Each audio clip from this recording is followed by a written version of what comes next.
又係陪我讀書嘅時間啦。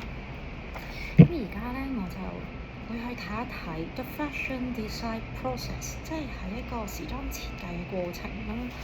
跟住佢咧就話idea generation，睇下個點樣產生個念頭咧。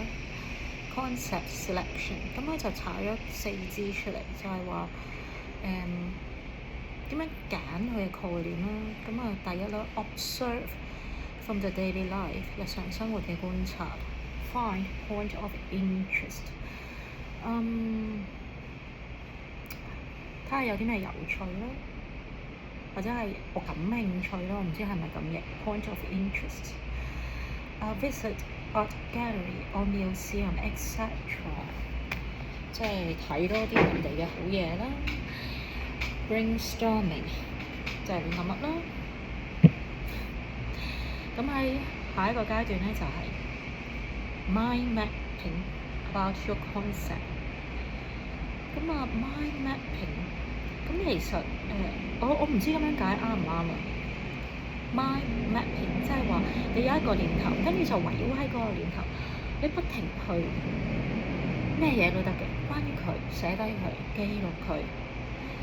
every bit of your thought related to the concept 係咯，就係你有一點，其實我諗應該唔可以講嗰個 concept 咯。你總之諗到一樣嘢出嚟，就係所有嘢關於佢嘅，你寫落去咯。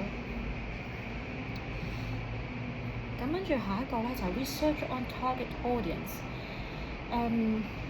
你睇下你想嘅目標顧客其實係咩人咧 ？Who、What、Where、How、Why。咁即係呢個4個得同埋呢個如何咧？邊個、乜嘢、邊度、點解、如何？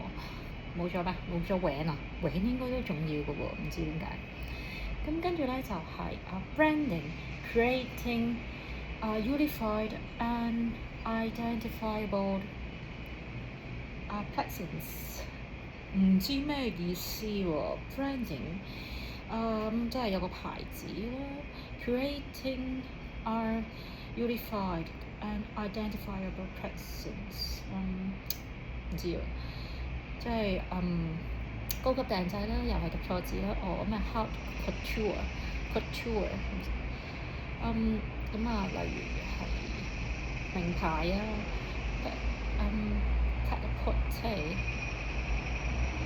high speed fashion，即係分咗3個咯。